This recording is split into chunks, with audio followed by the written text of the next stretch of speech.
Okay, so today we're talking about a subject that isn't normally talked about, at least among the world of light workers. I've had people tell me that if I'm a light worker, how can I go to the shadow? Well, sometimes you have to go to the shadow to go to the light. And speaking of shadows, there is something that's been coming up with my clients over and over and over again. What used to be maybe a monthly occurrence is now becoming a daily occurrence for me in the last month and a half. And so I was guided very loudly today that, okay, this week, it took me this long, that I needed to share some of these insights that I have. And that's because with a lot of what's going on, a lot of it is outside of our normal self. And it's important to understand when something else is going on in the non-physical world. And so I'm going to get deep in woo-woo. And I hope if you're watching this, you watch the video all the way through, because we can easily take something out of context. And it's something that I am a little apprehensive to share just because there is so much stigma around it. And you go to an energy worker and they tell you, oh, there's an evil spirit. And it's like, ooh, I don't want to go to them again if it's always going to be an evil spirit. Oh, did you guys see that? That was a weird thing on the video. Anyways, speaking of evil spirits. So we're going to talk about negative entities. Okay, so we have positive and negative, we have dark and light. I'm going to use these words because they make it easier for us to understand. Now, I've been on both sides of the belief spectrum. I've been very focused and religious, and I've been very open-minded and spiritual, okay? And on both sides of the spectrum, I see these the same way. So I'm not saying from a religious standpoint, this is the way it is. We all have our own belief system. This is the way Holly Hope has seen them for clients in sessions, okay? And the things I've seen are what I call these negative entities. They're whatever it is again, what I call negative entities. They're actually like these non-physical beings. They don't have their own awareness. They don't understand their own self-identity. They don't remember a past. They don't remember or dream of a future. They simply exist. And as they exist, they can actually attach to us. Now, this is the part that I feel I need to really share, is that a lot of times when they're attaching to us, it's because it's our choice. And it's not always our conscious understanding choice. It's sometimes an unconscious choice. And so you can cast spirits out, you can have homes blessed, you can purify yourself over and over and over and over and over again. But if you're still doing the same things that establish that attachment, it'll just come back, because you're almost giving it permission without even realizing you are. I have my chillaxin tea because it's a really heavy subject. Cheers.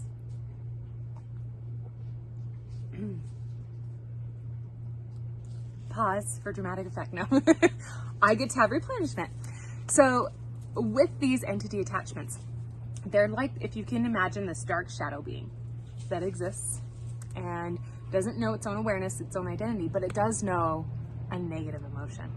Some of them know just any negative, and some of them have a specific negative emotion. So for example, someone could have, I'm trying to see which example I could use. Someone could, because I don't want to use somebody that I've used recently. Somebody could have maybe a anxiety. We'll just use anxiety because a lot of people feel anxiety. So we could feel anxiety.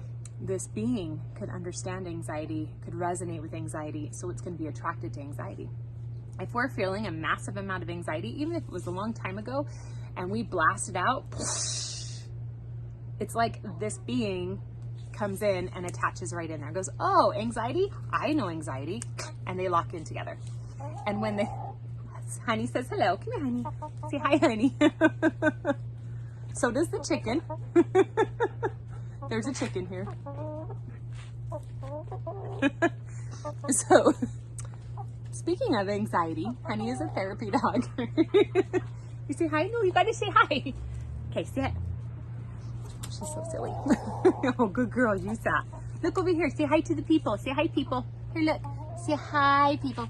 No, she just loves me. Okay, now come all the chickens and the dogs. Dogs are really great for keeping negative entities away, just in case you're wondering. So, okay, let me stop. I'm doing a video. So with these negative entities, the way they work is they don't understand their own reality. So since they don't understand their own reality, then they're not able to understand that they need to separate when we cast them out. So we cast them away from us, say, hey, be gone. And then they turn around and they come right back. Like Penny. So they don't understand that they're not part of us. And so we cast them out and then they come back. And then we cast them out and then they come back. Why? Because we have this beacon saying, hey, I'm an open vessel. I understand this emotion and I'm going to keep radiating it because I haven't learned to deal with my emotional crap. So as they radiate it out, these beings can attach. And normally what happens is we don't always notice that they're there, but we will feel what we're feeling amplified. It almost feels like you have this gloom over your head all the time. So a gloom of anxiety, if that's what you're radiating. If you're radiating insecurity, it would be that. If you're radiating I'm feeling unwanted, it would be that. And so in your dark moments, that's your automatic default as well. And so as you're projecting just a small amount of emotion, it allows this huge shadowy figure to attach to you. And once one is attached, it's easier for more to be attached over and over again. And so ways that we can clear this would be really awesome to find out, right? Okay, so I'm going to give you some ideas. One of the first things to do is as you're feeling a negative emotion, it's always because something needs to change. Whether it's a little bit of emotion you're feeling that's magnified or a lot of emotion that you're feeling because it's a huge crisis situation, something needs to change. So if you feel any emotion, there's always something that can change, even if it's the smallest scale. And by making a change, it allows us to release the emotion and move forward rather than just stuffing it. Because that's normally what we do, is we stuff it, especially if we have something attached to us that isn't ours, an extra emotion that's not called for. We're gonna stuff it because it doesn't feel like we should be feeling that emotion, and we feel like something's wrong with us, or maybe we're crazy, and so we kick it away. So that's the first step, is to establish the emotion, make the change. The second step would be to release the attachment. So if you feel like you have this entity attachment, if as I spoke about this entity attachment, you felt that cold chill down your spine or that pit in your stomach, or you had that instant thought like, oh yeah, this is totally me. Those are indicators. Those are your guides saying so. You're also welcome to message me. This is what I do for a living, is help people release this stuff. So if you have a question, and if you don't worry, I will tell you, nope, you don't have that, but you have something else maybe, or nope, you don't have that. Did you go through your list? Like, that's what we do. We help each other work through the emotional crap. So if you feel like it resonates to you, the first step is to identify the emotion. So identify the emotion, identify what needs to be changed. Then if you feel like it's an entity, identify and recognize that, hey, I feel more emotion than the situation calls for. Maybe reach out to somebody, maybe ask those that you love around you, like, do you notice that I overreact sometimes when it comes to this emotion? I wonder if I have this dark entity attached. Sometimes you can tell that you have it because suddenly things will go wonky in your world when they get louder, especially if you're watching this video and it keeps glitching. That's probably a sign. Or let's say in the next 24, 48 hours, you start to drop things easier. Or you start to see things in your peripheral and then you look and nothing's there, because when we see spirits, a lot of times we don't see them by looking directly at it. You have to have soft focus, which is over here on the sides. You could also have maybe weird smells that you haven't smelled before. You can have new conversations start. For example, this video is a new conversation. So if you're watching this, you probably have one, because I always, every time I do a video or I post it, I say, please help those who need to see this. Or maybe you know somebody, you could say, hey, have you ever thought it might be this? But usually it's a lot of the emotion lingering, a lot of the overreacting. So once we identify the emotion and that it's there, the next job is to clear it. So here's some ways you can clear it. So one of my absolute favorites is Palo Santos. And I know I kind of say that wrong. It's okay. It's Peruvian. And it's only made from the trees that have fallen, and it's actually feeds a lot of people. So I love this. It's a very sweet smelling wood. If you're familiar with sage helps to neutralize, clear out the negative energy, but Palo Santos actually does ward off evil and darkness. So, which is really cool. When I light it, I always light a candle and I dip it in a little bit of wax, and I use my black candle so you can kind of see just a little bit, and then it will light a little bit easier and you're not sitting there with a lighter forever. Okay. And then once you have it burning really good, you can use a fan. This happens to be one I made. And you smudge with it. So you'd crack a window or a door or go outside, and you're gonna actually do your whole body, including the bottoms of your feet, which I won't show you the bottom of mine because they're all covered in dirt because I live here and walk barefoot. So Palo Santos is going to help to actually add positivity to the air, and it's also going to help to ward off that negative darkness and add the light, okay? And it's not as strong of a smell as sage if you don't like sage. If you love sage, you can always sage first and then use this after, okay? So Palo Santos. If you do need a smudging fan, I make them and sell them, so I can help you out there. The next thing you can try is, as you do that, go into each of the corners of every room in your house. So you can sage yourself, but also, smudge yourself, but then you can also smudge your whole house. Go into each of the 4 corners, go in the pockets, go in the closet, like anywhere that you can think of something looming, you'll go there. Because if you choose to release an emotion, and then you sever that connection by smudging the space, it instantly kicks it, because you'll release the emotion, it gets out of your space, and then this entity isn't going to be drawn to you. It's gonna go find somebody else, or your angels are gonna take care of it.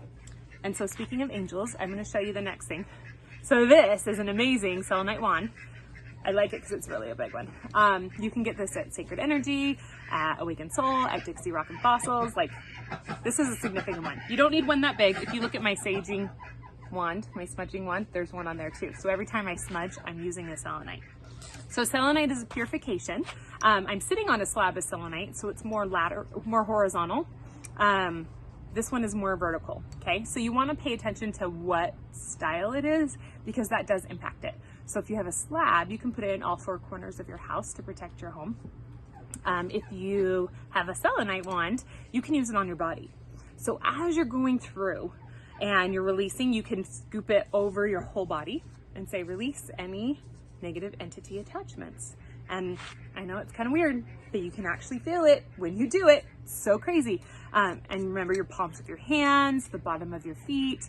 And if there's a spot in your body that as soon as I started talking about negative entities, you felt it like right there, then that's probably where yours is, and that's where you're gonna scroll and you go up, okay? Unless you feel inspired to go down, and then you would go down. Because really it's open to your interpretation and what feels good for your body and your soul and what your guides guide you to do.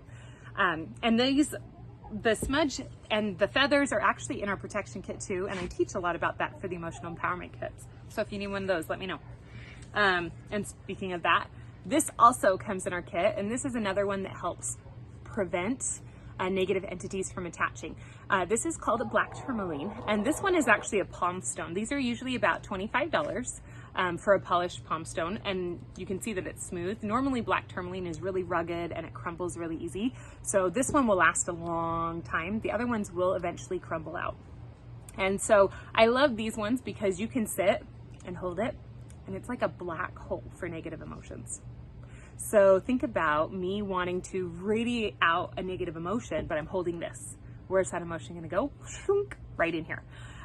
Again, these are amazing resources that our earth has given us, and all we have to do is tap into it. It's so fantastic, I love it. And so the cool thing about black tourmaline is you can hold it, you can carry it with you. The only thing you wanna remember is to purify it every once in a while, or it will crumble faster than it needs to. And you do that by just setting it in the sunshine. It comes from fire, fire purifies it, and it will clear all that negative emotion around you. I recommend putting it in your pocket, putting it in your bra, ladies or fellas. If you really want to wear a bra, you can put it in yours as well. But keeping that black tourmaline will help. And if you need one of these palm stones, it comes in the protection kit as well. So I think I have maybe 10 left. And then we'll have to restock, and it might take a month, but let me know. And even if they're on back order, we can get you one. So palm stone's going to be really, really good for keeping a lot of that extra energy and that negative draw, because these beings aren't drawn to us just because. They're drawn to us because something about us resonates with them for them to attach. And I've had people say, oh, they're out attacking light workers. And I'm like, okay, I understand that there's portals open and that there are more shadow work coming up, and there's more shadow surfacing, and maybe there's shadow that's coming to our planet that isn't normally here. But that doesn't mean our light workers are under attack. It actually means our light workers are being called to purify themselves. We're being called to look at the emotional crap, to look at the darkness that's residing in us that we're not aware of, and finally do something about it. It's amazing how high our tolerance has become as a whole society, where we just kind of get used to feeling like crap all the time. We kind of get used to always feeling down, to always feeling a little bit sad, a little bit depressed, a little bit down, a little bit reserved and holding back, a little bit insecure, a little bit unloved, a little bit okay being unwanted. No, it's fine. And we justify. And we justify because we think it's being safe, but it's not. And so now is the time to allow our full light to shine at its highest potential. And if there's, oh, the chickens say that too. Yep, they say go for it. And if there's darkness within us, it's time to purge it so that that light can shine without any other influence, without any alteration, without holding back. I mean, we've had so much time that we were told to be quiet and withdraw and hold back, and now's the time when we expand and we share and we find more that are like us, and we realize that we're coming out of the light, is coming out of the shadows, sometimes quite literally, and moving forward and sharing with all of our humanity. So Honey says hello again. Dog butt. So if you need some extra support with dark entities, please let me know. I'm happy to help any way I can. If money's ever an issue, then please reach out and let me know. So if you have questions on any of the items I showed, let me know. I love you all.